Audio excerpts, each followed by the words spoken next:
Bonjour, nous sommes le jeudi 27 août 2026 et le sujet est l'Extrême-Orient avec le Japon. Le Japon encadre le clonage vocal par intelligence artificielle et impose le consentement. Le Japon vient de franchir une étape importante dans l'encadrement des voix générées par intelligence artificielle.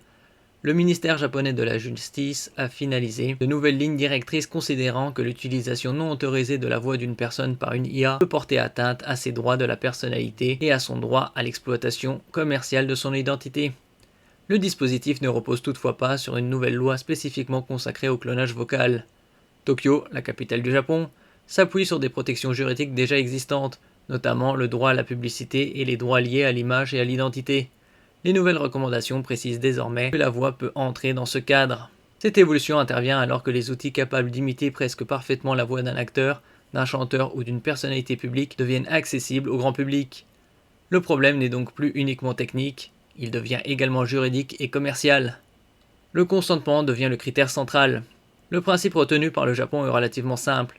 Une personne peut autoriser l'utilisation de sa voix par une IA, mais une entreprise ou un particulier ne peut nécessairement exploiter commercialement une imitation réaliste sans son accord. Les lignes directrices donnent notamment l'exemple d'une voix d'acteur utilisée pour générer une chanson puis diffusée publiquement dans un objectif commercial. Une telle utilisation peut constituer une atteinte aux droits de la personne concernée. La même logique s'applique lorsqu'une voix est utilisée pour faire prononcer à une personne virtuelle des propos qu'elle n'a jamais tenus, notamment dans un contexte commercial ou susceptible de porter atteinte à sa réputation. Le Japon cherche ainsi à protéger non seulement l'enregistrement original d'une voix, mais également ce qui rend cette voix identifiable comme appartenant à une personne précise. N'oubliez pas de vous abonner pour plus de news sur le monde de la high-tech ainsi que les bons plans, également sur mon Twitter et en description sous toutes mes vidéos. Vous pouvez les retrouver dans mes playlists et voir mes articles comme ici sur mon blog, tous les liens seront en description. N'oubliez pas de mettre un j'aime, un commentaire, de partager, de cliquer sur les liens en dessous de mes vidéos pour soutenir la chaîne. Le gouvernement ne cherche pas à interdire l'imitation. La réglementation japonaise ne justifie pas pour autant qu'une imitation vocale devient automatiquement illégale. Les nouvelles lignes directrices distinguent notamment l'imitation réalisée par un être humain et la reproduction synthétique commercialisée sans autorisation. Un imitateur peut continuer à reproduire la voix d'une personnalité dans le cadre d'une performance sans que cela constitue automatiquement une violation. Cette distinction est importante pour la création artistique et l'humour. Le Japon ne cherche pas à empêcher toute forme d'imitation. Il cherche davantage à empêcher qu'une reproduction extrêmement réaliste soit utilisée comme un substitut commercial à la personne elle-même. Les développeurs d'IA peuvent également être concernés. L'un des aspects les plus importants concerne les entreprises qui développent les modèles. Le ministère japonais de l'économie, du commerce et de l'industrie avait déjà abordé la responsabilité potentielle des fournisseurs d'IA lorsqu'un modèle est spécifiquement conçu et commercialisé pour reproduire la voix d'une personne identifiée. Dans certaines circonstances, la responsabilité pourrait donc remonter jusqu'au développeur et pas uniquement concerner l'utilisateur final. Cette question devient particulièrement complexe avec les services de clonage vocal accessibles via Internet. Une plateforme peut fournir une technologie générale qui permet de reproduire des milliers de voix différentes sans avoir été créée spécifiquement pour imiter une personne. La responsabilité dépendra donc du fonctionnement du service, de sa commercialisation, des protections mises en place et du contexte dans lequel la reproduction est effectuée. Le Japon utilise un cadre juridique existant. Le choix japonais est intéressant parce que Tokyo n'a pas créé immédiatement un nouveau droit spécifique à la voix. Le droit à la publicité japonais repose notamment sur la jurisprudence. Une décision de la Cour suprême de 2012 concernant le groupe Pink Lady a établi un cadre permettant de protéger la valeur commerciale associée à l'identité d'une personne célèbre. Les nouvelles lignes directrices cherchent à appliquer cette logique à la voix générée par IA. Cette méthode permet au gouvernement de réagir rapidement à une technologie qui évolue beaucoup plus vite que le processus législatif. Elle présente néanmoins une limite. Des lignes directrices interprètent le droit existant, mais ne remplacent pas nécessairement une loi adoptée par le Parlement japonais. Les tribunaux restent libres d'apprécier les affaires qui leur sont soumises. Une évolution déjà amorcée depuis plusieurs mois. Cette annonce ne sort pas de nulle part. Fin juillet, un groupe d'experts réunis par le ministère japonais de la Justice avait déjà approuvé un projet de rapport reconnaissant la possibilité d'engager la responsabilité civile en cas d'utilisation non autorisée de voix ou d'images de personnalités publiques. Le gouvernement japonais travaillait donc depuis plusieurs mois sur la manière d'adopter le droit de la personnalité au contenu généré par IA. Cette accélération intervient également dans un contexte où des comédiens japonais dénoncent publiquement l'utilisation de leur voix sans autorisation.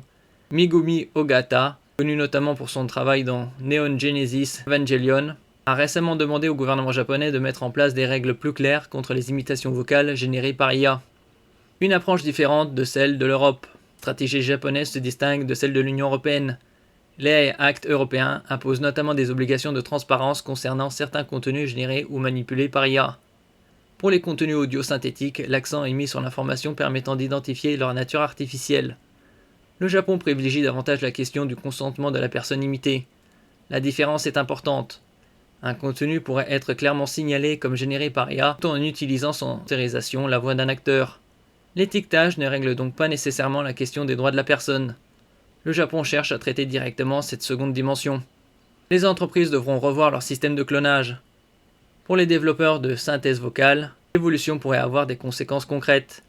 Les plateformes devront probablement renforcer leurs mécanismes permettant de détecter les demandes visant à reproduire une personne identifiable. Elles pourraient également devoir conserver preuve de consentement lorsqu'un modèle est entraîné et configuré à partir de la voix d'un artiste.